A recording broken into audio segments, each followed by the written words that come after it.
जादुई किताब और खोया हुआ राजकुमार। बहुत समय पहले की बात है। एक राज्य था जिसका नाम सूर्यलोक था। यह राज्य अपनी सुंदरता, शांति और समृद्धि के लिए प्रसिद्ध था।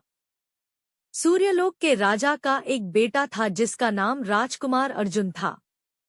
वह न केवल बुद्धिमान और साहसी था, बल्कि हमेशा नए रहस्यों को जानने के लिए उत्सुक रहता था। लेकिन एक दिन राजकुमार अर्जुन अचानक गायब हो गया। पूरे सूर्यलोक में खलबली मच गई, लेकिन कोई यह नहीं समझ पाया कि राजकुमार कहाँ गया। राजमहल के एक सेवक, धीरज, जो राजकुमार अर्जुन से बेहद स्नेह करता था, ने प्रतिज्ञा की कि वह राजकुमार को खोजकर वापस लाएगा। धीरज निडर और दृढ़निश्चयी था और तुरंत अपनी यात्रा पर निकल पड़ा। धीरज अपने सफर के दौरान एक प्राचीन और रहस्यमय जंगल में पहुंचा। वहां उसकी मुलाकात एक बूढ़ी महिला से हुई, जो देखने में साधारण लेकिन काफी रहस्यमयी थी। उसने कहा, मैं जानती हूँ तुम क्या ढूंढ रहे हो, लेकिन राजकुमार अर्जुन को खोजने के लिए तुम्हें एक जादुई किताब लानी होगी, जो तुम्हें सही रास्ता दिखाएगी। धीरज ने पूछा, यह किताब मुझे कहाँ मिलेगी? बूढ़ी महिला ने कहा, यह किताब अंधकार पर्वत के अंदर छिपी हुई गुफा में है। लेकिन याद रखना, उस तक पहुँचने के लिए तुम्हें 3 कठिन परीक्षाओं का सामना करना पड़ेगा। धीरज ने साहसपूर्वक महिला का धन्यवाद किया और अंधकार पर्वत की ओर बढ़ चला। पहली परीक्षा थी डर की घाटी। यह स्थान घने अंधेरे और डरावनी आवाजों से भरा हुआ था। धीरज ने अपनी हिम्मत को संभाला और मन ही मन सोचा, यह सब मेरा वहम है। मैं राजकुमार अर्जुन को खोजने के लिए आया हूँ। मुझे डरने की जरूरत नहीं। अपनी बहादुरी से उसने घाटी को पार कर लिया और पहली परीक्षा में सफल हो गया।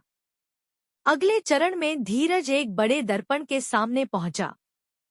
दर्पण ने कहा, तुम्हें अपने दिल में छुपे सबसे बड़े डर को स्वीकार करना होगा, तभी तुम आगे बढ़ सकोगे। धीरज ने गहराई से सोचा और कहा, मेरा सबसे बड़ा डर यह है कि मैं असफल हो जाऊं और राजकुमार अर्जुन को ना बचा सकूं।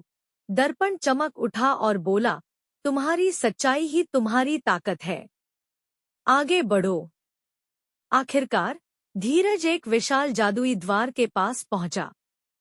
द्वार ने कहा, मुझे खोलने के लिए तुम्हें सबसे कठिन सवाल का जवाब देना होगा।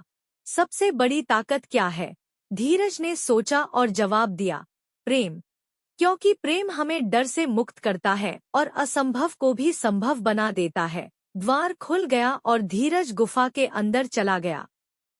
गुफा के अंदर एक सुनहरी मेज पर जादुई किताब रखी थी। जैसे ही धीरज ने किताब खोली, उसके पन्ने चमकने लगे और उसमें लिखा आया, राजकुमार अर्जुन को एक दुष्ट तांत्रिक ने अपने वश में किया है और उसकी रिहाई प्रेम और बलिदान से होगी। किताब ने धीरज को उस तांत्रिक के महल तक पहुंचा दिया। तांत्रिक ने धीरज को देखा और कहा, यदि तुम सच में राजकुमार को बचाना चाहते हो, तो तुम्हें अपनी स्वतंत्रता का त्याग करना होगा और मेरी कैद में रहना होगा। धीरज ने बिना सोचे कहा, मैं राजकुमार के लिए अपनी स्वतंत्रता का बलिदान देने को तैयार हूँ। तांत्रिक हंसने लगा और बोला, यही प्रेम की शक्ति है।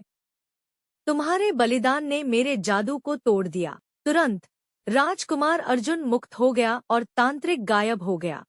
धीरज और राजकुमार अर्जुन सूर्यलोक लौटे। पूरे राज्य में उत्सव मनाया गया। राजा ने धीरज को राज्य का सर्वोच्च सम्मान दिया और कहा, तुम्हारे साहस और प्रेम ने न केवल मेरे बेटे को बचाया बल्कि हमें यह सिखाया कि प्रेम और निस्वार्थता से हर मुश्किल को हराया जा सकता है।